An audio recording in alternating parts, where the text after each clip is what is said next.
Ibu ini matanya ditaruh di mana sih? Plak. Suara tamparan yang keras menggema di koridor. Aku bersembunyi di balik pilar, menyaksikan kejadian itu dengan mata kepalaku sendiri. Jantungku serasa berhenti berdetak. Wanita yang ditampar itu adalah ibuku. Dan wanita yang menamparnya adalah calon ibu mertuaku yang beberapa hari lalu menyapaku dengan senyum manis. Ini kan barang mewah, kamu mencuri di mana? Calon ibu mertuaku merampas selendang sutra dari leher ibuku. Selendang itu adalah hadiah dariku. Bukan, Bu, ini pemberian anak saya, teriak ibuku, suaranya terdengar memohon. Tapi yang ia dapatkan hanyalah cemohan. Aku ingin sekali berlari keluar saat itu juga. Tapi aku tahu jika aku melakukannya, harga diri ibuku akan hancur lebur. Aku menggigit bibirku, menangis dalam diam, amarah membuncah di dalam dadaku. Seluruh tubuhku gemetar hebat. Wanita itu yang beberapa hari lalu tersenyum di hadapanku yang seharusnya menjadi keluargaku setelah menikah. Hari itu aku mengambil sebuah keputusan. Aku akan menggunakan 100 miliar rupiah untuk melindungi ibuku.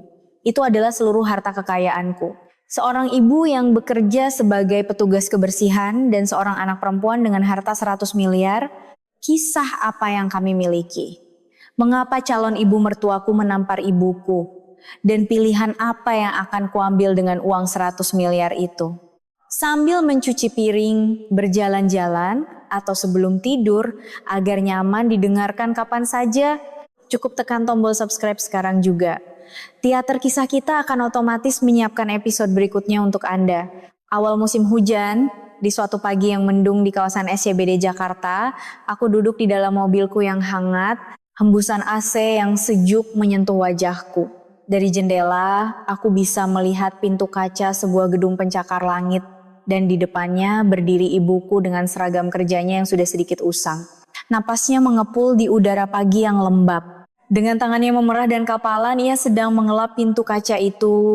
Aku bisa merasakan betapa pecah-pecah punggung tangannya, bahkan dari sini aku tidak bisa turun dari mobil. Aku hanya bisa mencengkeram setir dengan erat, tenggorokanku tercekat. Orang-orang mengagumiku sebagai pemilik waralaba yang sukses dari nol. Seorang wanita yang di usia 32 tahun berhasil membangun merek catering masakan Nusantara rasa Bunda. Cabangnya sudah lebih dari 120 di seluruh Indonesia. Tapi ibuku hingga saat ini masih bekerja sebagai petugas kebersihan di gedung itu. Katanya ia tidak mau menjadi beban bagi putrinya. 12 tahun yang lalu, sehari setelah kelulusan SMA, aku tidak melanjutkan ke universitas, melainkan pergi ke sebuah warung makan di dekat rumah untuk bekerja sebagai pencuci piring. Saat aku melangkah keluar pintu, ibu tiba-tiba memegang tanganku. Kirana, anakku, maafkan ibu yang tidak berguna ini telah membuatmu menderita. Ibu berkata begitu sambil menangis terseduh-seduh. Ayah meninggal lebih awal dan aku tahu persis betapa kerasnya ibu bekerja seorang diri untuk membesarkanku. Hari itu aku tidak menangis di depan ibu. Sebaliknya, aku berjanji dalam hati. Aku harus sukses agar ibu tidak perlu lagi menyentuh air untuk bekerja. Tapi lihatlah sekarang, aku sudah sukses, tapi ibu masih di sana. Ibu selalu berkata, bagaimana mungkin ibu bisa menggunakan uang yang kamu hasilkan dengan mengorbankan masa mudamu? Ibu baru tenang jika bisa menafkahi diri sendiri. Aku belum bisa mematahkan prinsipnya yang keras itu. Di luar jendela, ibu sejenak meluruskan punggungnya. Ia meniup tangannya yang kedinginan untuk menghangatkannya, lalu kembali mengambil lap dan mulai membersihkan pintu kaca. Aku menelan air mataku melihat pemandangan itu. Ibuku adalah orang yang telah mengorbankan seluruh hidupnya hanya untukku. Beberapa hari yang lalu, sepulang kerja, aku mampir ke rumah kontrakan ibu. Begitu membuka pintu, hawa hangat dari dalam rumah langsung menyambutku. Rumah kami sederhana, tapi selalu hangat. Di ruang tamu tergelar tikar yang dipasang sendiri oleh ibu dan di sudut ruangan piagam-piagam prestasiku saat SMP terpajang dalam bingkai.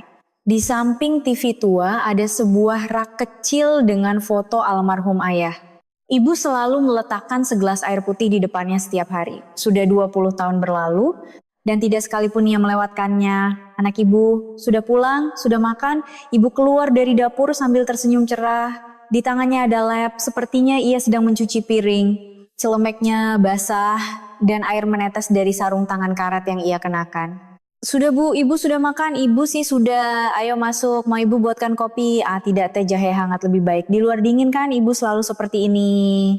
Ia baru merasa puas jika bisa melakukan sesuatu untukku setiap kali aku datang. Aku menyembunyikan kantong belanja yang kupegang di belakang punggungku. Ada hadiah yang kusiapkan diam-diam untuknya. Setelah berhari-hari berpikir mau membelikan apa, akhirnya aku putuskan.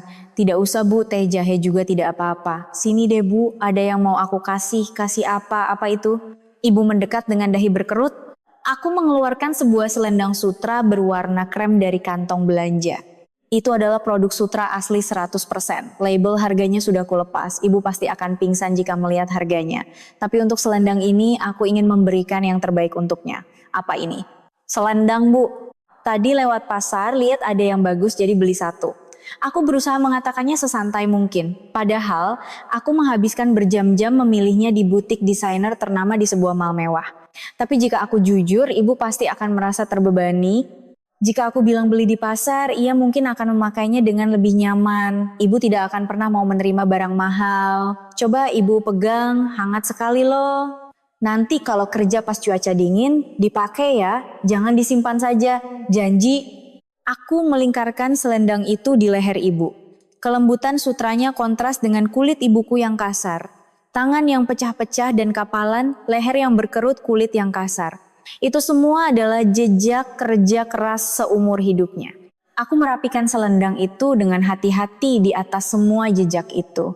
Sambil membuat simpul yang cantik, aku memperhatikan wajah ibuku.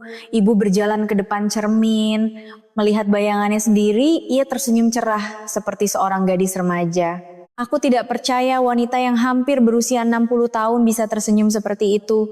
Hatiku terasa hangat melihatnya. Entah sudah berapa lama aku tidak melihat ibu tersenyum seperti itu. Ya ampun, apa ini? Lembut sekali rasanya. Ibu membelai-belai selendang itu, senyum tipis mengembang di sudut matanya. Sepertinya ia sedang menikmati kelembutan selendang itu dengan ujung jarinya. Ia bahkan menempelkannya sedikit ke pipinya. Warnanya juga cantik ya. Warna krem ini cocok tidak buat ibu? Cocok sekali Bu, aku kan jago milih. Ya, kataku bercanda. Ibu tersenyum kecil. Ini kan pemberian anak ibu, sayang sekali kalau dipakai kerja. Simpan di lemari saja, dipakai kalau ada acara khusus. Sudah kuduga, ibu selalu seperti ini. Apapun yang kuberikan, ia akan menyimpannya baik-baik dan akhirnya tidak pernah dipakai. Jaket tebal yang kuberikan tahun lalu mungkin masih tergantung di lemari. Jadi kali ini aku bertekad untuk memberinya pengertian.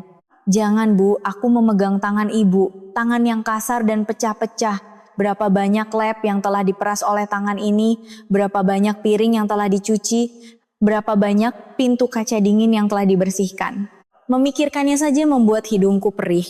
Yang paling penting itu ibu merasa hangat. Kalau sudah usang, nanti aku belikan lagi. Pokoknya dipakai saja ya Bu ya, ibu menatapku. Kulihat matanya sedikit berkaca-kaca. Tapi ia segera tersenyum cerah dan berkata, iya ibu turuti kata anak ibu, besok mulai berangkat kerja ibu pakai. Mendengar itu aku tersenyum lega, untunglah ibu telah hidup seperti ini seumur hidupnya. Ia akan berpikir 1000 kali untuk mengeluarkan 10.000 rupiah demi dirinya sendiri, tapi untukku ia akan melakukan apa saja. Tapi aku hanya ingin ibuku merasa hangat. Saat ia bangun pukul 5 subuh untuk membersihkan koridor gedung yang dingin, saat ia mengelap pintu kaca yang membeku di musim hujan dengan tangan kosong, aku berharap selendang ini bisa memeluknya dengan hangat. Walaupun tidak lapar, makan sedikit ya. Ibu sudah masak sayur asem. Kamu suka kan? Ibu berjalan ke dapur. Aku memandangi punggungnya. Dengan selendang di leher, ia bersenandung kecil. Punggung yang sedikit bungkuk, langkah yang melambat. Jejak waktu terlihat jelas tapi penampilannya begitu indah di mataku.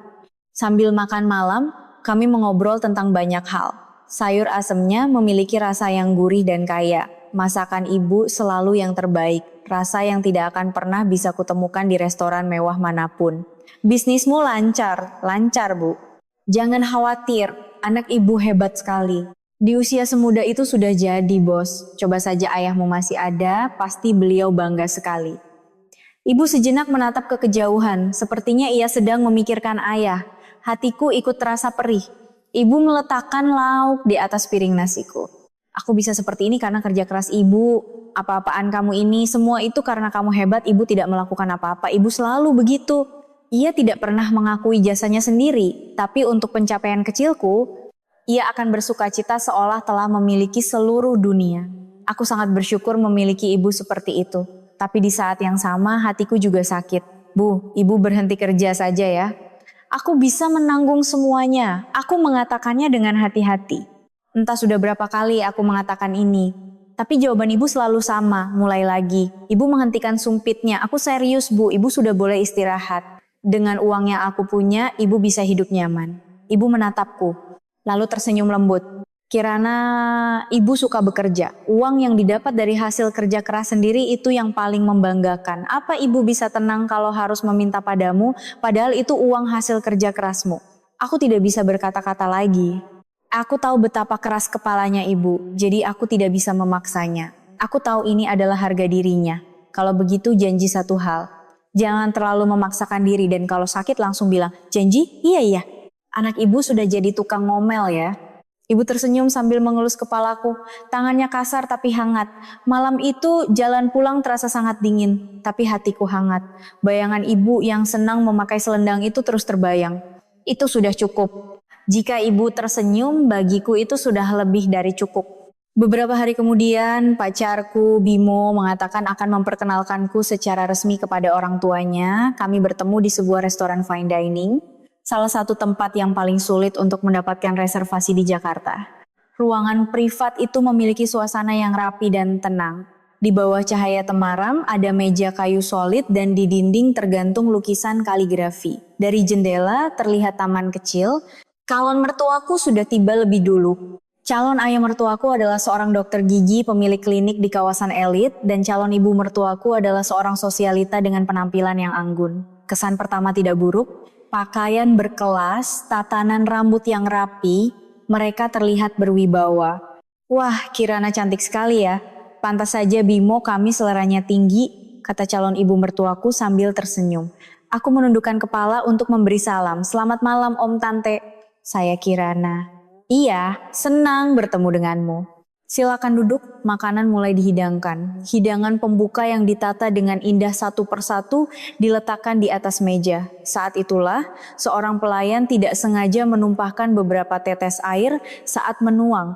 Noda kecil terbentuk di taplak meja.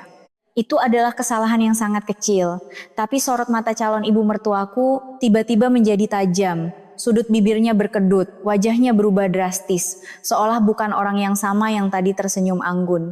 Tapi sepertinya ia sadar aku sedang melihatnya, jadi ia berusaha menahan diri. Ia hanya melontarkan satu kata dingin kepada pelayan itu. Lab, satu kata yang singkat, tapi suaranya penuh duri. Pelayan itu segera menunduk dan membersihkan meja. Aku merasa tidak nyaman dan mengalihkan pandanganku. Untuk hal sepele seperti itu saja reaksinya begitu sensitif. Seolah ingin mengubah suasana, calon ayah mertuaku membuka suara sambil menatapku. Kirana, saya dengar ayahmu meninggal lebih awal. Dan kamu langsung bekerja setelah lulus SMA ya? Iya bener om. Wah hebat sekali. Kukira itu pujian, tapi kalimat berikutnya menyusul. Anak yang tumbuh manja seperti Bimo kami tidak akan bisa membayangkan perjuangan seperti itu. Memang orang yang tumbuh seperti rumput liar itu lebih tangguh. Rumput liar. Kata itu menusuk telingaku. Aku berusaha keras untuk tetap tersenyum, tapi hatiku perih. Ujung jariku terasa dingin. Iya, Om. Ibu saya memang bekerja sangat keras. Aku hanya bisa menjawab seperti itu. Bimo di sebelahku tertawa. Ayah memujikan. Kirana kan memang tangguh sekali. Bimo sepertinya benar-benar menganggap itu sebagai pujian. Atau mungkin ia memang berpikir seperti itu. Orang yang tumbuh dengan nyaman tidak akan mengerti betapa menyakitkannya kata-kata itu. Itu adalah pujian yang anehnya terasa seperti sindiran. Rumput liar. Jadi aku rumput liar dan kalian bunga dalam pot. Maksudnya, kami adalah jenis yang berbeda dari orang-orang yang tumbuh dengan nyaman. Aku tetap mempertahankan senyumku. Tapi sudut hatiku terasa dingin. Aku merasakan firasat yang tidak enak, sesuatu yang tidak bisa kujelaskan dengan kata-kata. Beberapa hari berlalu sejak aku bertemu orang tua pacarku Bimo. Hari itu peringatan cuaca buruk dikeluarkan. Berita mengatakan suhu akan terasa sangat dingin karena hujan lebat. Aku bangun pagi-pagi sekali, menyiapkan minuman hangat dan beberapa makanan ringan. Aku pergi ke tempat kerja ibu, menyesuaikan dengan jam masuknya. Aku ingin memberikannya diam-diam. Jika aku bilang akan datang, ia pasti akan merasa tidak enak. Gedung itu masih sepi saat aku tiba. Lobi kosong, dan koridor hampir tidak ada orang. Aku berjalan ke dalam gedung untuk mencari ibu. Dari kejauhan, aku melihat punggungnya. Ia mengenakan seragamnya yang usang dan sedang mengepel lantai. Di lehernya terbalut selendang krem hadiah dariku. Saat aku hendak memanggilnya, saat itulah terdengar suara sepatu hak tinggi. Tok tok tok, suara yang tajam dan jelas. Aku menoleh dan melihat seorang wanita berjalan di koridor. Ia mengenakan mantel mewah dan di tangannya ada tas bermerek. Pagi-pagi begini, berpakaian seperti itu mau kemana? Ibu tidak melihat wanita itu. Ia menunduk, fokus, membersihkan lantai. Tapi saat itu ujung kain pel ibu menyentuh ujung sepatu wanita itu. Hanya sedikit sekali, bahkan hampir tidak terlihat. Aduh, jeritan tajam menggema di koridor. Ibu ini matanya ditaruh di mana sih? Teriak wanita itu. Ibu terkejut dan mengangkat kepalanya. Maaf bu, saya tidak melihat. Ibu buru-buru membungkuk untuk meminta maaf. Tapi sepertinya wanita itu belum puas. Maaf saja cukup, kamu tahu tidak sepatu ini harganya berapa? Dan saat berikutnya plak, suara tamparan yang keras terdengar. Wanita itu menampar pipi ibuku. Jantungku serasa berhenti berdetak. Pandanganku menjadi kosong. Hah? Tiba-tiba wanita itu melihat ke leher ibuku. Matanya membelalak melihat selendang ibuku. Ini kan barang mewah. Tangan wanita itu menyambar selendang ibuku. Ibu terkejut dan berusaha menahannya. Ibu sadar diri sedikit dong. Ini dapat dari mana? Kata wanita itu dengan nada mengejek. Hasil memulung atau mencuri milik penghuni apartemen. Dasar miskin, kelakuan maling pula. Bukan, teriak ibuku. Suaranya bergetar. Ini pemberian anak saya, tolong kembalikan. Ibu berusaha sekuat tenaga agar selendangnya tidak direbut, tapi wanita itu hanya tertawa sinis. Anakmu, anak seorang petugas kebersihan bisa membelikan ini? Kalau mau bohong yang masuk akal sedikit, aku mengatupkan rahangku. Aku ingin sekali keluar dan menjambak wanita itu. Apakah ini perbuatan manusia? Tapi jika aku keluar sekarang, apa yang akan terjadi? Ibu yang ditampar dan dituduh maling di depan anaknya. Harga diri terakhir ibuku akan hancur berkeping-keping. Aku menggigit bibirku. Rasanya seperti berdarah. Aku menangis dalam diam di balik pilar. Aku mengepalkan tanganku, tapi kakiku tidak bisa bergerak. Saat itu wanita itu menoleh. Aku bisa melihat wajahnya dari samping. Seketika napasku tertahan. Wajah itu aku pernah melihatnya di suatu tempat. Beberapa hari yang lalu di pertemuan pertama dengan orang tua pacarku, wajah yang tersenyum anggun di ruang privat restoran mewah itu, ekspresi yang berubah menjadi tajam saat pelayan menumpahkan air. Calon ayah mertuaku katanya punya klinik gigi di Jakarta. Di lantai 5 gedung ini ada sebuah klinik gigi. Klinik gigi Blend. Wanita itu adalah calon ibu mertuaku. Kakiku lemas. Aku bersandar di dinding untuk menopang tubuhku. Pikiranku kosong. Orang itu yang beberapa hari lalu tersenyum dan menyapaku, sekarang sedang memukul ibuku dan menuduhnya maling. Air mataku tidak berhenti mengalir, tapi aku tidak bisa bersuara. Aku menutup mulutku dengan tangan sambil menangis. Melihat ibuku diperlakukan seperti itu dan aku tidak bisa berbuat apa-apa, membuatku sangat marah. Aku keluar dari gedung dan masuk ke mobil. Aku meletakkan dahiku di atas setir dan menangis lama sekali. Air mataku tidak berhenti. Adegan ibu ditampar, dituduh maling, terus terbayang. Dan wajah wanita itu, wajah yang beberapa hari lalu tersenyum padaku. Setelah menangis cukup lama, aku mengangkat kepala. Wajahku di kaca spion berantakan. Mataku bengkak. Aku menyeka sisa air mata. Lalu mengeluarkan ponsel dan menelepon Pak Yohan, kepala tim hukum sekaligus asisten pribadiku di perusahaan. Selamat pagi Bu Kirana, ada apa Pak Yohan? Maaf, ini permintaan pribadi. Di gedung Noble Tower SCBD lantai 5 ada klinik gigi bernama Blans. Tolong cari tahu semua informasi yang bisa didapat tentang klinik itu, saya mohon. Baik Bu, segera saya laksanakan. Sekitar 1 jam kemudian Pak Johan menelepon kembali. Bu, sudah saya selidiki, kondisi klinik gigi Blank sangat parah. Bagaimana maksudnya? Pertama, cicilan untuk peralatan mahal yang baru mereka beli masih banyak. Tapi karena sepi pasien, pendapatan mereka hampir tidak ada.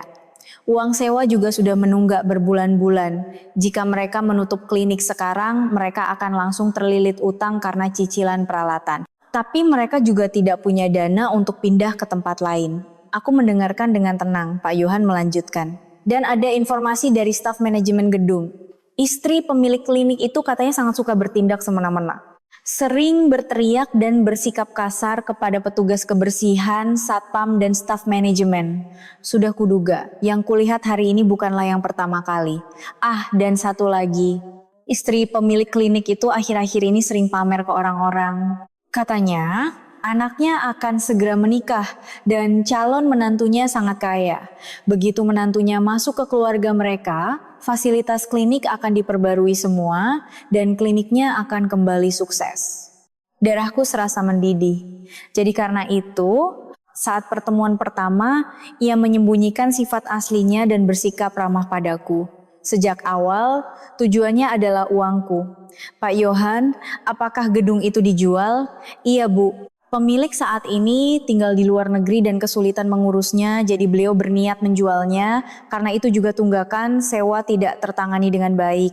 Bagaimana dengan status kontrak sewa klinik itu? Kontraknya sudah lebih dari 10 tahun dan akan segera diperpanjang. Dengan kondisi sewa yang menunggak, jika pemilik baru mau, mereka bisa menolak perpanjangan kontrak dan langsung mengusir mereka. Bagus sekali. Aku berkata dengan dingin. Kalau begitu nasib mereka ada di tangan pemilik gedung ya. Pak Johan, tolong proses pembelian gedung Noble Tower.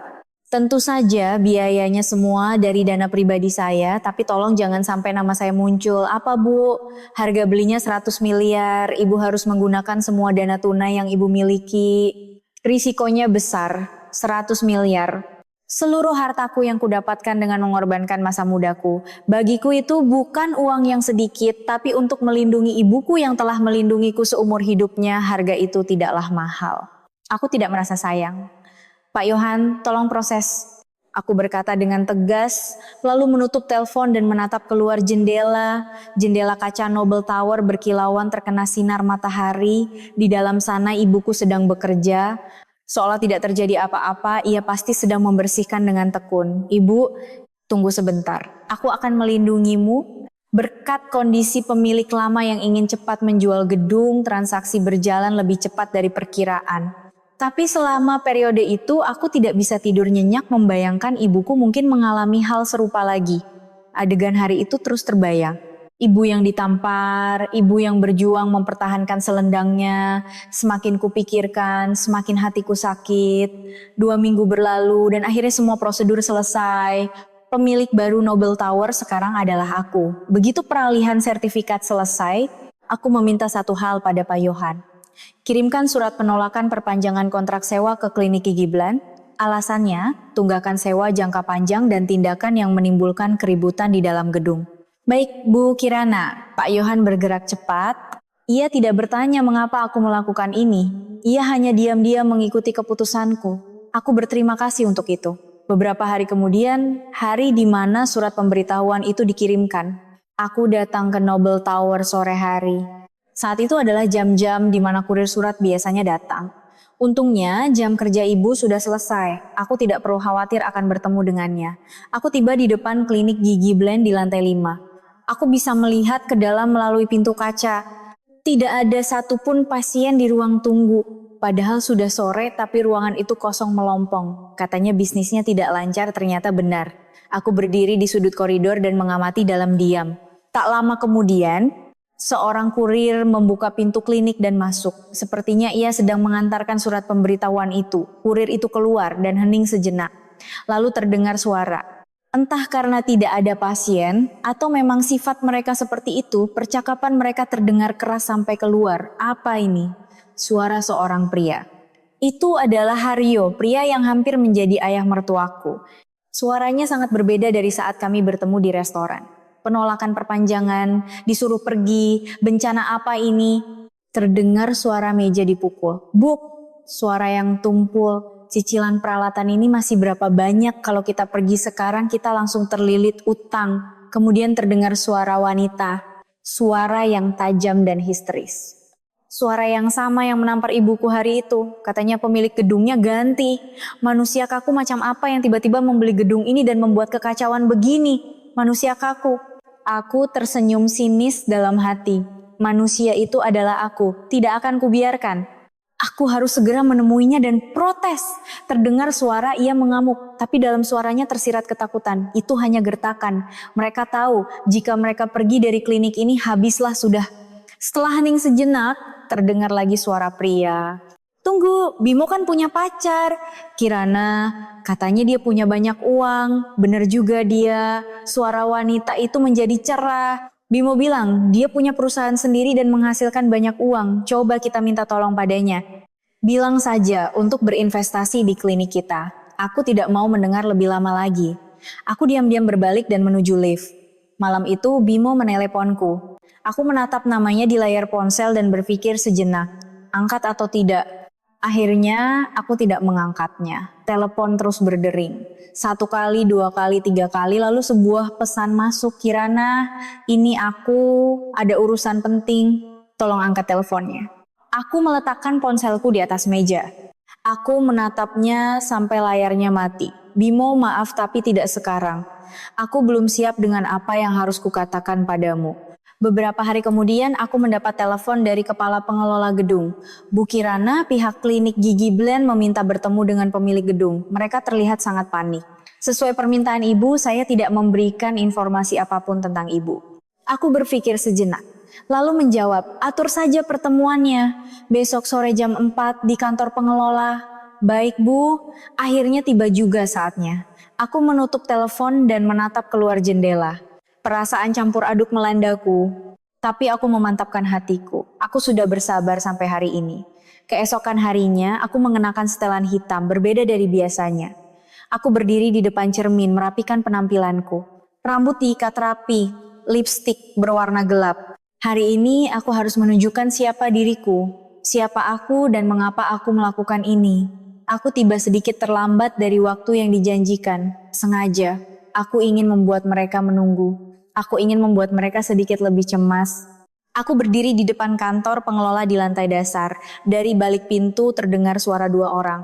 Orang macam apa sih sebenarnya pemilik gedung ini? Entahlah, kepala pengelola juga tidak tahu banyak. Tiba-tiba beli gedung lalu begini. Punya uang sedikit saja, sombongnya minta ampun. Kenapa memperlakukan orang seenaknya begini? Aku tersenyum sinis. Siapa yang memperlakukan orang seenaknya? Siapa yang menampar petugas kebersihan, menuduhnya maling dan membentaknya? Sepertinya mereka sudah lupa. Aku membuka pintu dan masuk. Di dalam ruang rapat ada 2 orang duduk, Haryo dan Larasati, yang hampir menjadi mertuaku. Keduanya tampak cemas. Haryo terus-menerus menggosok lututnya dan Larasati mencengkeram erat tali tas tangannya. Di atas meja ada tumpukan dokumen. Mungkin mereka sudah menyiapkan semacam permohonan. Melihatku, Larasati membelalakan matanya. Lo Kirana, sedang apa di sini? Lalu ia melambaikan tangannya. Kami sedang mau bertemu pemilik gedung. Maaf, bisa keluar sebentar? Ada urusan penting. Aku tidak menjawab. Aku berjalan perlahan, menarik kursi utama, dan duduk. Keduanya menatapku dengan ekspresi bingung. Kirana, kamu sedang apa? Itu kursi pemilik gedung. Aku menatap mereka dengan dingin, lalu membuka mulut. Silakan duduk. Apa? Saya adalah pemilik gedung baru yang kaku itu? Nama saya Kirana. Hening. Wajah Haryo menjadi pucat. Larasati membeku dengan mulut ternganga. Mata mereka seolah mau keluar. Bahkan suara napas pun tidak terdengar. Apa katamu? Larasati tergagap. Suaranya bergetar. Kakakmu pemilik gedung? Tidak mungkin. Gedung ini harganya mahal sekali. Aku tidak mengubah ekspresi sama sekali. Kalau tidak percaya, silakan cek sertifikatnya. Pasti atas nama saya. Keduanya saling pandang. Ekspresi kaget, bingung, dan takut bercampur aduk. Sikap angkuh mereka yang tadi ingin memprotes pemilik gedung lenyap tak berbekas. Aku hanya menatap mereka dalam diam. Ini baru permulaan. Keheningan berlangsung lama. Haryo dan Larasati masih belum bisa pulih dari keterkejutan. Mereka hanya saling lirik. Sikap sombong mereka yang tadi ingin memprotes pemilik gedung sudah hilang sama sekali. Aku hanya mengamati mereka dengan tenang. Jadi. Haryo yang pertama membuka suara. Suaranya serak, keringat dingin membasahi dahinya. Kamu membeli gedung ini? Sungguh? Iya. Kenapa tiba-tiba tanpa memberitahu kami? Kamu tahu kan kami punya klinik di sini saat membelinya. Memberitahu? Aku tertawa sinis dalam hati. Mengapa aku harus memberitahu kalian? Aku tidak menjawab. Sebaliknya, aku menunjuk tumpukan dokumen di atas meja. Itu apa? Larasati buru-buru menarik dokumen itu, tangannya gemetar. Ini. Jadi, kami mau menjelaskan situasinya. Kami. Bukan, ini yang kami siapkan. Situasi, aku berkata dengan dingin. Situasi di mana Anda menunggak sewa berbulan-bulan.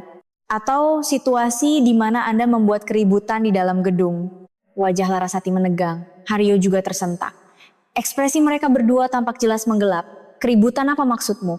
Membentak para petugas kebersihan. Berkata kasar pada satpam. Mengamuk pada staf pengelola gedung. Aku mengucapkan setiap kata dengan jelas dan aku berhenti sejenak.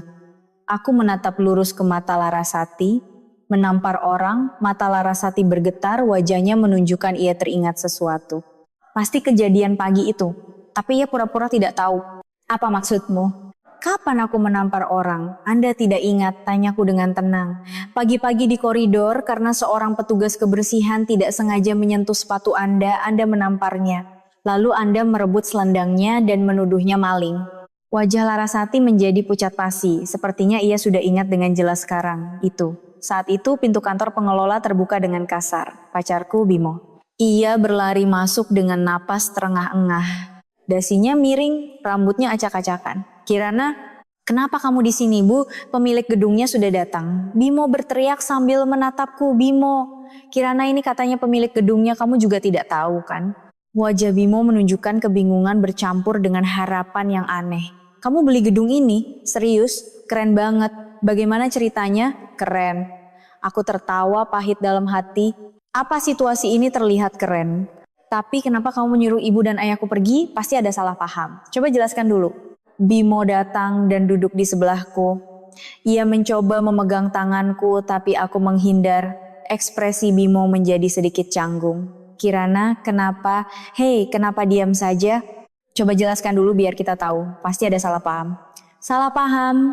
Aku mengeluarkan tablet dari tasku. Sesuatu yang sudah kusiapkan. Aku menyimpan rekaman CCTV khusus untuk momen ini. Salah paham atau bukan? Lihat saja sendiri dan katakan padaku. Aku meletakkan tablet di atas meja dan memutar video. Layar menampilkan koridor gedung, rekaman CCTV. Di sudut bawah layar tertera tanggal dan waktu pagi itu. Pagi saat aku mau memberikan minuman hangat dan makanan ringan untuk ibuku.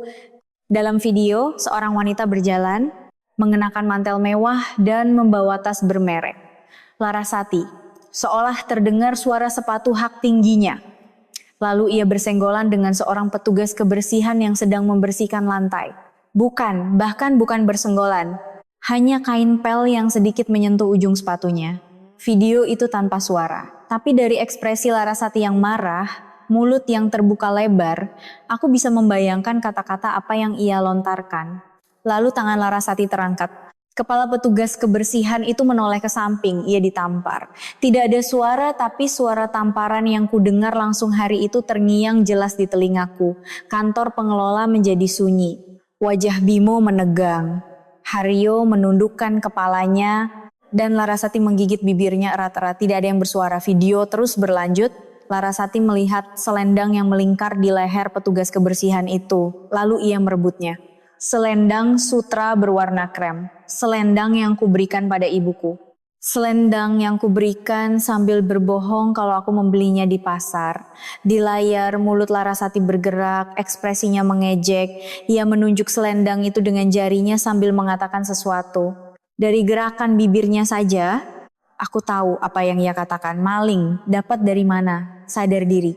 Ibuku memegangi selendang itu sambil menggelengkan kepala. Seolah memohon, bukan, tolong kembalikan. Betapa takut dan terhinanya beliau saat itu. Melihat adegan itu lagi membuat hatiku kembali perih. Aku menghentikan video itu. Hanya keheningan yang berat yang menyelimuti kantor pengelola. Aku perlahan mengangkat kepala dan menatap lurus ke arah Bimo. Petugas kebersihan di video ini, kamu tahu siapa? Bimo mengedipkan matanya. Ia melihat lagi petugas kebersihan di video itu. Sosok yang mengenakan seragam usang dengan tangan memerah memegangi selendangnya. "Oh, ibu itu ibuku," aku berkata dengan tenang. Tapi di dalam amarahku mendidih. Orang yang paling aku cintai di dunia ini. Orang yang mengorbankan seluruh hidupnya agar aku bisa sukses. Ibu kandungku ditampar oleh ibumu dan dituduh maling. Bimo menggaruk kepalanya. Wajahnya tampak canggung. Lalu ia tertawa aneh. "Oh, jadi itu ibu-ibu yang diceritakan mama, ibu-ibu." Aku mengatupkan rahangku mendengar kata itu. Mama bilang ada petugas kebersihan pakai barang mewah palsu, jadi dia tegur sedikit. Katanya dia membantah dengan tidak sopan, jadi dihukum sedikit. Menegur, menghukum, menampar itu maksudnya. Tapi kirana Bimo mencoba memegang tanganku lagi. Aku menghindar lagi. Wajah Bimo tampak sedikit kesal. Jujur saja petugas kebersihan kan memang kadang ceroboh. Kalau kerja kan bisa saja salah. Mungkin mama lagi kurang sehat hari itu, maklumi saja aku kehabisan kata-kata. Apa benar ini orang yang kucintai? Selama 2 tahun kami bersama, aku tidak pernah melihat sisi ini darinya. Lagi pula Kirana, kamu kan sekarang sudah jadi bos. Level kita beda kelas sama petugas kebersihan. Kamu harus mengerti kalau mama sedikit sensitif, ya. Dia memang orangnya begitu. Dan situasi ini jadi begini kan, karena ibu itu kebetulan ibumu, kalau orang lain kamu juga pasti bisa maklum kan. Bimo berkata sambil tersenyum. Seolah itu bukan masalah besar, seolah ibuku ditampar dan dituduh maling itu bukan masalah besar, level beda, kelas beda. Aku perlahan mengangkat kepala dan menatap lurus ke arah Bimo. Aku sadar, aku tidak perlu lagi menaruh harapan pada orang ini. Bimo, ya. Kita selesai sampai di sini, wajah Bimo menegang, senyumnya hilang seketika. Haryo dan Larasati juga terkejut. Apa? Tiba-tiba kenapa kamu bercanda kan? Bukan tiba-tiba, dan aku tidak bercanda. Aku berkata dengan dingin, keluargamu yang hanya mengincar uang dan keluargaku yang hidup jujur dari hasil keringat, levelnya terlalu beda, tidak bisa disatukan. Kirana, tunggu. Kamu begini karena lagi emosi kan? Tenang dulu, kita bicara baik-baik, Bimo berkata dengan panik. Untuk pertama kalinya ia terlihat bingung. Aku akan bicara baik-baik sama mama, aku suruh dia minta maaf, ya. Jadi tenang dulu, tidak perlu aku menggelengkan kepala. Aku tidak mau menerima permintaan maaf dari orang-orang itu. "Hei Kirana," Larasati berdiri. Wajahnya memerah padam. "Kamu bicara tidak sopan sama siapa? Tidak punya sopan santun." Aku menatap lurus ke arah Larasati tanpa gentar sedikit pun. Pada orang yang menampar ibu saya. Mulut Larasati ternganga, ia kehabisan kata-kata. Haryo juga hanya menunduk tanpa berkata apa-apa. Aku berdiri dari kursi, Pak Bimo dan Anda berdua. Aku menatap mereka satu persatu. Batas waktu pengosongan sesuai dengan yang tertera di surat. Tolong kosongkan sebelum batas waktu. Tidak ada lagi yang perlu dibicarakan. Lalu aku segera berdiri dan hendak meninggalkan ruangan itu. Saat aku menuju pintu. "Tunggu!" Haryo berteriak sambil berdiri. Kursinya terdorong ke belakang dan membentur dinding dengan suara keras. "Mau kemana kamu? Pembicaraan belum selesai. Aku berhenti. Perlahan aku berbalik." Wajah Haryo memerah. Wajah seseorang yang seumur hidupnya terbiasa dihormati di balik gelar dokter gigi. Pembicaraan apa lagi yang tersisa? Kamu tahu apa yang sedang kamu lakukan? Kamu mempermainkan hidup orang? Haryo memukul meja dengan keras. Aku tidak bergeming sedikit pun. Mempermainkan? Iya, mempermainkan. Beli gedung lalu tiba-tiba mengusir kami. Apa ini perbuatan manusia? Suaranya semakin tinggi. Sikapnya sama seperti saat ia berkuasa di depan pasien dan stafnya. "Saya sudah membuka klinik di sini lebih dari 20 tahun. Beraninya anak kemarin sore seperti kamu." Aku tersenyum sinis. Sudah beroperasi lebih dari 20 tahun. Tapi kenapa tunggakan sewanya sebanyak ini? Wajah Haryo menegang. Seperti tertusuk di titik lemah. Itu hanya sementara. Karena kondisi ekonomi sedang tidak baik. Salah ekonomi, pasien sepi salah ekonomi lalu berkata kasar pada staf salah siapa? Apa? Saya dengar dari staf pengelola gedung. Betapa kasarnya Anda selama ini pada mereka. Mata Haryo bergetar. Tapi ia cepat-cepat mengubah ekspresinya. Ia berusaha merendahkan suaranya dan berkata, itu salah paham. Saya memang sedikit temperamental tapi tidak ada niat buruk. Sikapnya berubah 180 derajat. Orang yang tadi berteriak-teriak tiba-tiba memohon, Kirana, Bu Direktur, tolong beri kami kesempatan sekali lagi, ya. Kami mengaku salah, saat itu Larasati ikut campur. Ia berdiri dan mendekatiku. Bu Direktur, saya benar-benar sudah gila waktu itu. Kejadian hari itu benar-benar sebuah kesalahan. Suara Larasati juga bergetar. Tapi aku melihat matanya. Bukan tatapan penyesalan yang tulus. Hanya tatapan orang yang sedang berusaha mencari jalan keluar. Kesalahan? Iya, kesalahan. Hari itu kondisi saya sedang tidak baik. Stres karena urusan klinik. Jadi karena itu Anda menampar orang yang tidak bersalah. Mulut Larasati terkatup rapat. Kalau sedang stres, boleh menampar petugas kebersihan, boleh menuduhnya maling, itu. Larasati tergagap. Ia tidak punya alasan. Lalu tiba-tiba ekspresinya berubah. Tapi kamu juga keterlaluan kan? Maksud Anda? Iya, aku salah, aku mengaku. Tapi hanya karena itu kamu sampai membeli gedung dan mengusir kami, ini tidak berlebihan, suara Larasati menjadi tajam. Sifat aslinya yang terpendam keluar. Apa salah kami sebesar itu? Hanya karena menghukum seorang petugas kebersihan, kamu sampai membuat keributan sebesar ini, petugas kebersihan. Aku bertanya balik dengan dingin. Saya sudah bilang, petugas kebersihan itu adalah ibu saya. Anda tidak dengar? Mulut Larasati terbuka, lalu tertutup. Ia terdiam sejenak, lalu berkata lagi, iya, tapi kan kita sudah mau jadi keluarga. Apa kamu tega melakukan ini? Bimo kan sangat menyukaimu. Keluarga, aku tersenyum sinis. Kalau mau jadi keluarga, bukankah seharusnya Anda juga menghormati ibu saya, tapi Anda menamparnya? Menuduhnya maling, Larasati kehabisan kata-kata. Haryo kembali ikut campur. Bu Direktur, tenang dulu, kita bicara baik-baik. Ya, kami mengaku salah. Kami akan minta maaf. Jadi tolong, Haryo mendekatiku. Lalu ia membungkukkan badannya. Memang tidak sampai 90 derajat, tapi jelas ia membungkuk. Tolong beri kami kesempatan sekali lagi. Kalau kami pergi sekarang, kami benar-benar habis. Klinik bangkrut, terlilit utang, tidak punya tempat tinggal. Aku menatapnya dari atas. Orang yang membanggakan diri telah membuka klinik di kawasan elit lebih dari 20 tahun, sekarang membungkuk di hadapan wanita yang hampir menjadi menantunya. Tapi aku tidak merasa kasihan. Pernahkah Anda berpikir bagaimana Anda memperlakukan staf Anda selama ini? Apa? Petugas kebersihan, satpam, staf pengelola gedung, betapa kasarnya Anda pada mereka. Wajah Haryo menegang. Apa yang mereka katakan? Apa yang mereka katakan padaku? Tiba-tiba suaranya meninggi. Orang yang tadi memohon seketika marah, gaji mereka kan dari uang sewa yang kubayar. Memangnya salah kalau aku menegur mereka sedikit. Dunia sekarang ini terlalu sensitif. Sifat aslinya keluar. Ternyata orang ini juga sama saja. Ia berpikir tidak melakukan kesalahan apa-apa. Jadi menurut Anda, orang yang bekerja di gedung ini boleh diperlakukan seperti itu ya? Bukan begitu maksudku, bukan itu maksud Anda. Aku berkata dengan tegas, kalian berdua sama saja.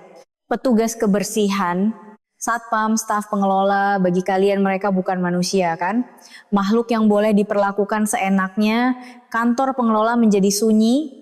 Haryo dan Larasati hanya saling pandang tanpa berkata apa-apa. Larasati kembali mendekatiku dan mencoba memegang tanganku. Bu Direktur, tolong beri kami kesempatan sekali lagi. Kami salah, kami benar-benar salah. Aku menghindar, kami akan berubah. Tidak akan ada lagi kejadian seperti itu. Jadi tolong. Tangan Larasati mengarah ke ujung bajuku. Sepertinya ia mau memegang ujung celanaku. Aku mundur selangkah. Singkirkan tangan Anda, Bu Direktur. Saya bilang saya jijik. Singkirkan tangan Anda. Wajah Larasati menegang. Ekspresi terhina dan marah bercampur aduk. Tapi ia tahu posisinya tidak memungkinkan untuk marah. Ia kembali melunakkan ekspresinya dan memohon. Bu Direktur, jangan begini. Kita bicara baik-baik. Ya, apa yang harus kami lakukan? Katakan saja. Haryo ikut menimpali. Iya, Bu Direktur. Katakan apa yang harus kami lakukan. Kami akan minta maaf. Kami akan melakukan apa saja. Mereka memanggilku Bu Direktur. Lalu kamu menggunakan bahasa formal, lalu informal. Sepertinya mereka berdua benar-benar panik. Aku menatap mereka berdua, bukan wajah penyesalan yang tulus. Hanya mursem orang yang sedang berjuang mencari jalan keluar. Anda akan melakukan apa saja? Iya, apa saja. Aku terdiam sejenak. Secercah harapan muncul di mata mereka. Sepertinya mereka berpikir ada kesempatan. Aku perlahan duduk kembali di kursi.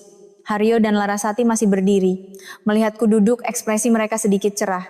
Sepertinya mereka berpikir ada ruang untuk negosiasi. Silakan duduk. Keduanya duduk dengan hati-hati. Sikap mereka benar-benar berbeda dari sebelumnya. Sikap sombong mereka yang tadi ingin memprotes pemilik gedung sudah lenyap. Bimo juga masih duduk di tempatnya, tapi ia hanya menunduk tanpa berkata apa-apa. Aku melirik sekilas dokumen di atas meja. Semacam surat permohonan yang mereka siapkan. Isinya tentang kesulitan keuangan klinik, cicilan peralatan yang masih banyak, permintaan waktu. Aku menutup dokumen itu dan membuka mulut. Baiklah, mata Haryo berbinar.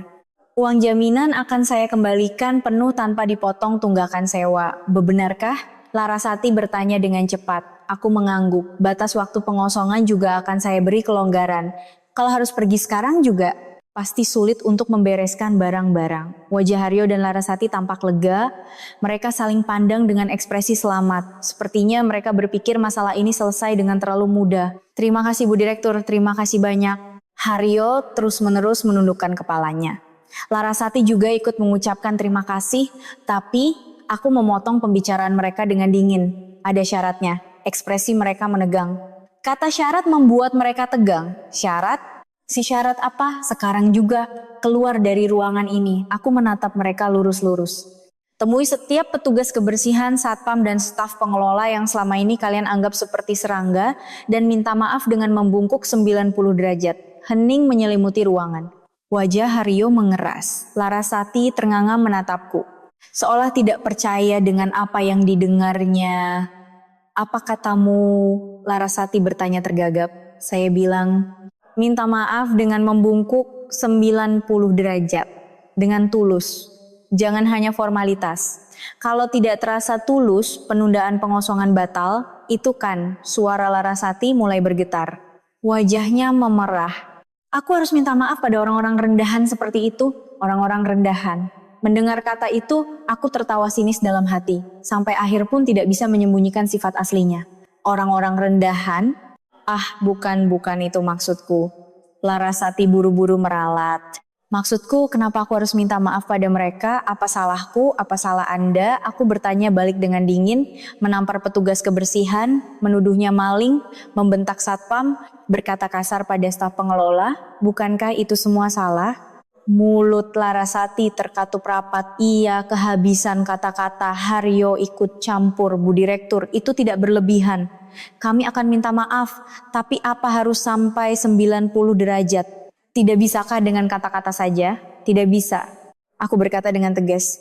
Permintaan maaf dengan kata-kata saja bukan permintaan maaf. Kalian harus merasakan dengan tubuh kalian betapa kasarnya kalian pada mereka selama ini. Aku berhenti sejenak, lalu menambahkan.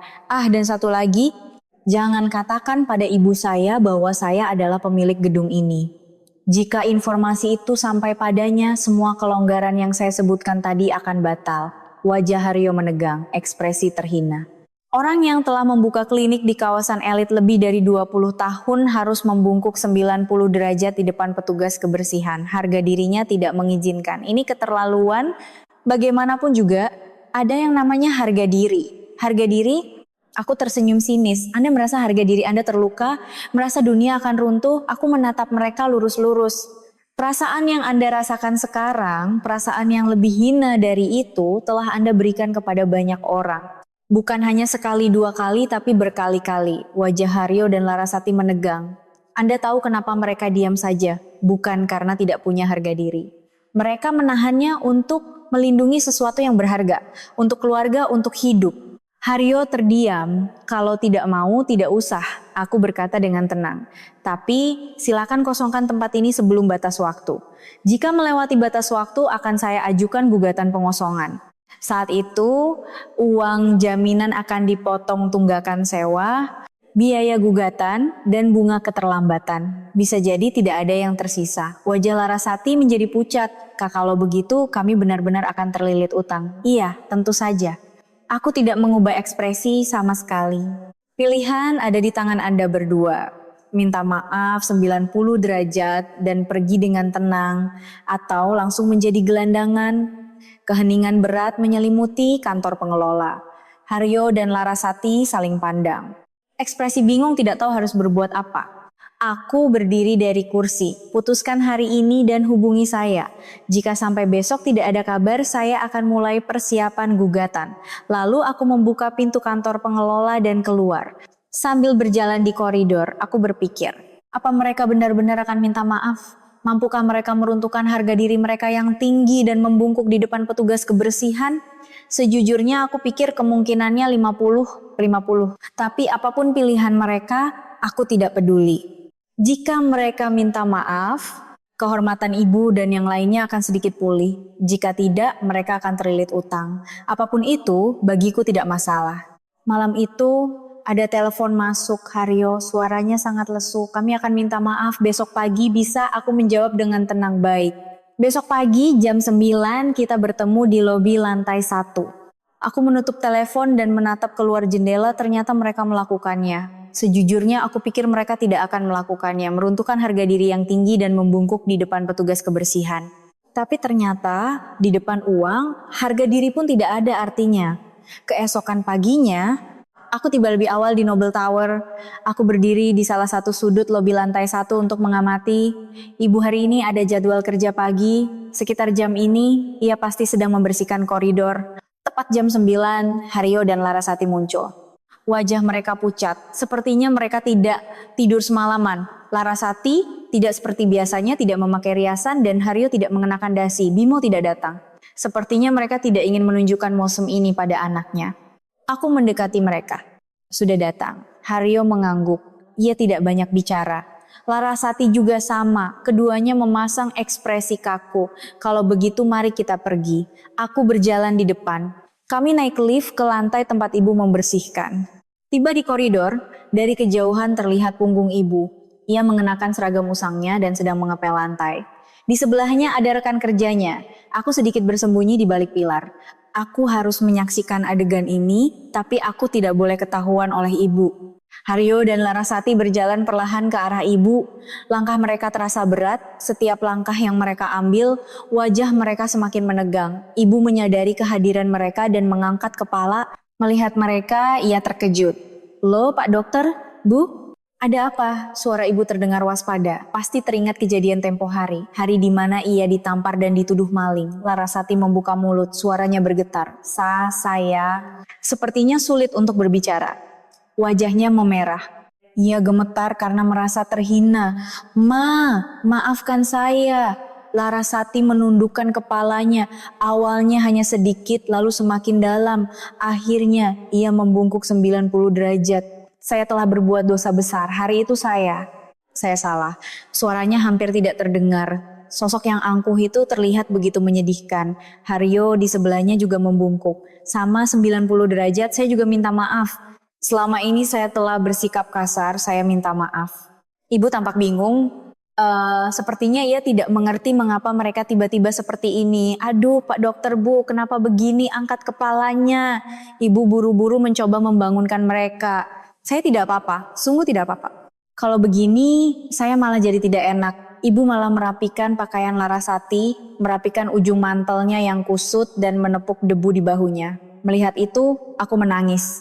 Ibu sampai akhir pun masih mengkhawatirkan mereka. Orang yang telah menamparnya, menuduhnya maling, dan mencoba merebut selendangnya. Tapi ia malah merapikan pakaian mereka dan mengatakan tidak apa-apa. Betapa lapang dada ibuku, betapa berbedanya dengan kerendahan hati mereka. Aku diam-diam menyeka air mata di balik pilar. Aku menahan napas agar tidak bersuara. Ibu benar-benar orang yang hebat. Aku sangat bahagia menjadi anakmu. Haryo dan Larasati juga meminta maaf kepada staf lain. Satpam, staf pengelola. Mereka mendatangi satu persatu dan membungkuk 90 derajat. Semua orang terkejut dan mengatakan tidak apa-apa, tapi aku mengawasi sampai akhir. Setelah selesai meminta maaf, Haryo dan Larasati datang ke hadapanku. Wajah mereka benar-benar hancur. Penuh dengan rasa terhina dan malu. Sudah semua. Haryo berkata dengan lemas. Iya, sudah saya lihat. Aku menjawab dengan tenang. Seperti yang saya katakan, uang jaminan akan dikembalikan penuh dan batas waktu pengosongan akan diberi kelonggaran. Keduanya mengangguk tanpa kata. Lalu dengan langkah berat, mereka meninggalkan gedung. Aku menatap punggung mereka. Aku tidak merasa kasihan. Mereka hanya menuai apa yang mereka tanam. Sebulan berlalu.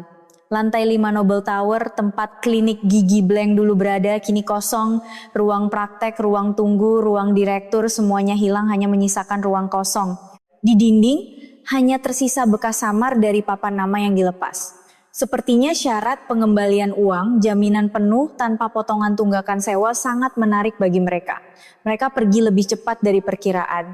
Tunggakan sewa mereka memang sudah setara dengan uang jaminan. Aku berdiri di depannya dan menatap sejenak.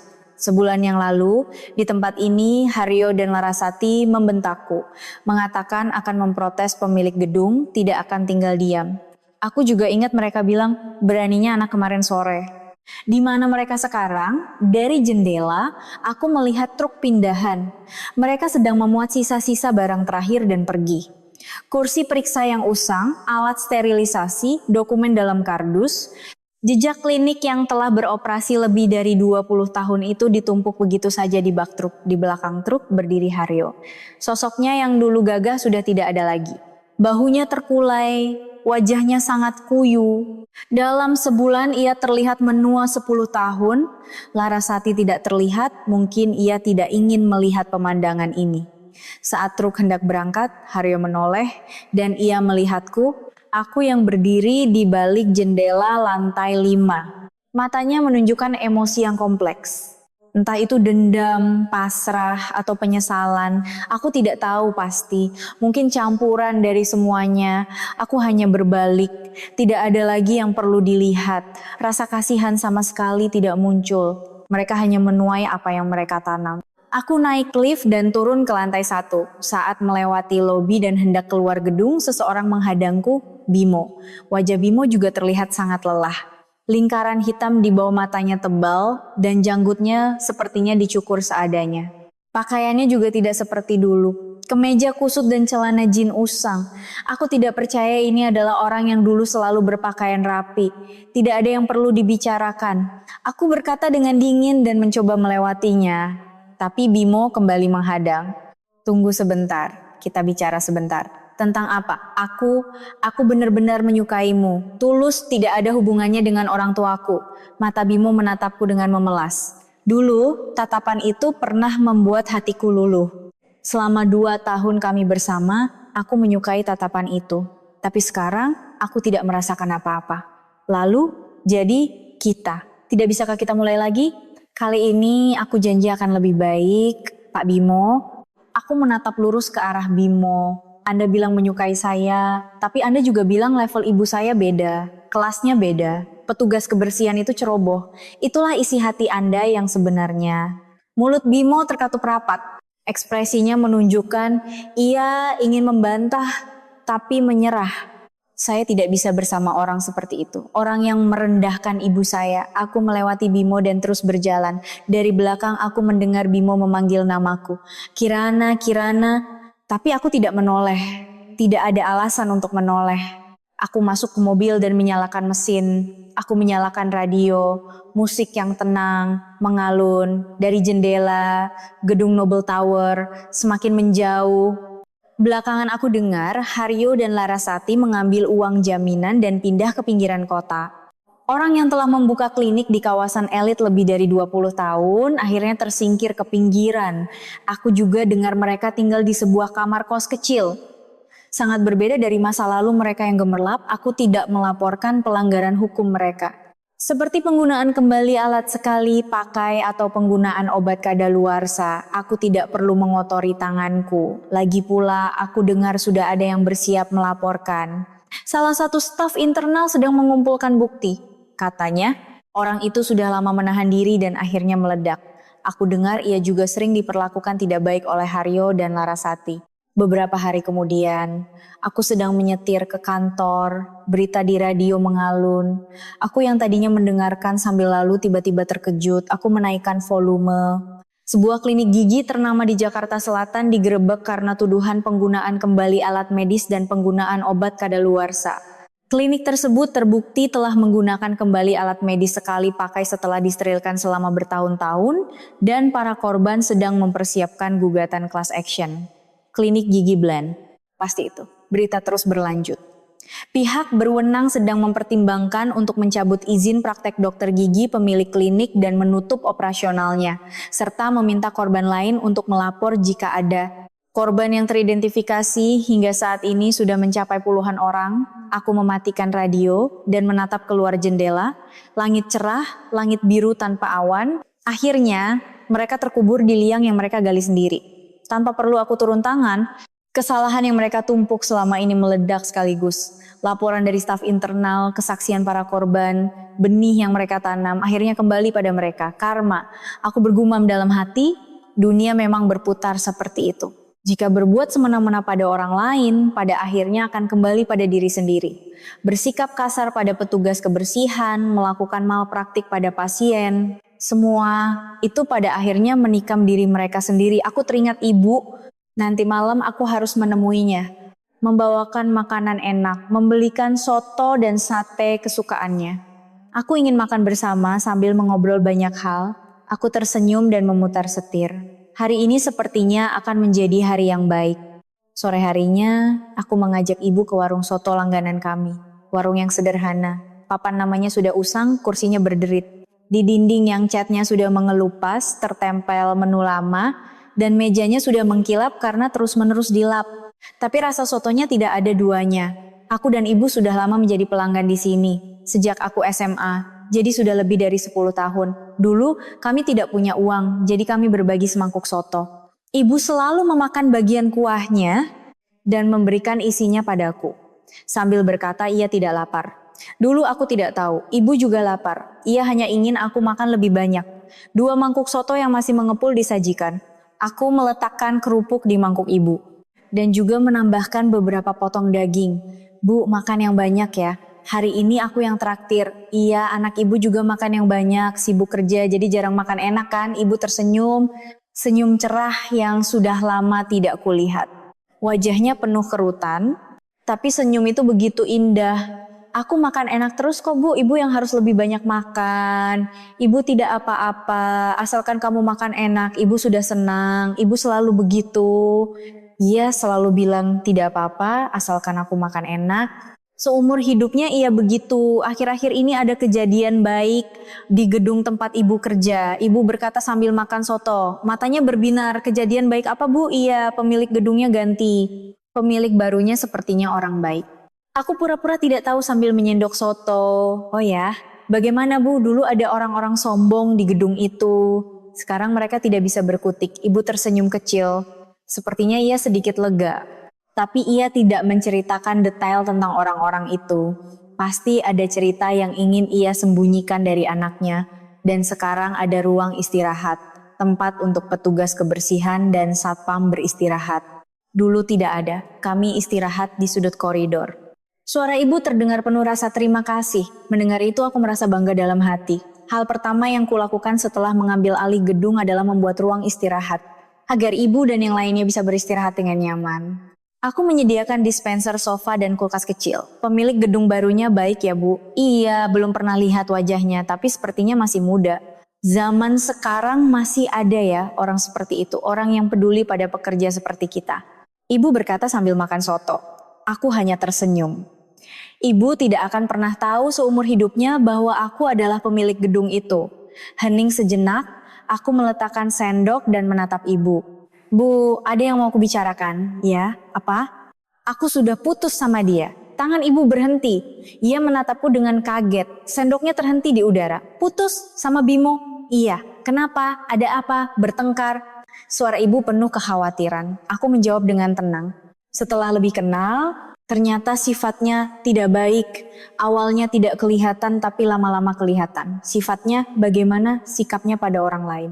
Dia bersikap kasar pada orang yang dianggapnya lebih rendah. Melihat itu aku jadi tidak suka. Ibu berpikir sejenak lalu mengangguk. Katanya kamu mau dikenalkan sama orang tuanya? Iya sudah bertemu tapi tidak baik. Lebih parah dari anaknya. Aku tidak menceritakan detailnya. Aku tidak mau melukai hati ibu. Aku tidak bisa hidup selamanya dengan keluarga seperti itu. Prinsip hidup kami terlalu berbeda. Ibu menatapku dalam diam sejenak. Lalu perlahan ia mengangguk. Iya, kalau itu keputusanmu berarti itu yang benar, ibu percaya keputusan anak ibu. Terima kasih Bu, sudah 2 tahun pacaran, pasti tidak mudah untuk putus. Kamu pasti sedih kan, sakit hati? Ibu memegang tanganku, tangan yang kasar dan pecah-pecah. Punggung tangannya menonjolkan urat, dan setiap ruas jarinya menebal karena kapalan. Jejak kerja keras seumur hidupnya tergambar jelas di tangan itu. Tidak apa-apa Bu, malah lega. Untung tahu lebih awal. Tapi tetap saja hatimu pasti tidak enakan. Nanti pasti dapat orang yang lebih baik. Anak secantik dan sebaik, Kirana mana ada duanya. Ibu berkata sambil tersenyum, aku ikut tersenyum. Sambil makan soto, ibu tiba-tiba meletakkan sendoknya. Ekspresinya sedikit muram. Lalu ia membuka mulut dengan hati-hati. Kirana, ya?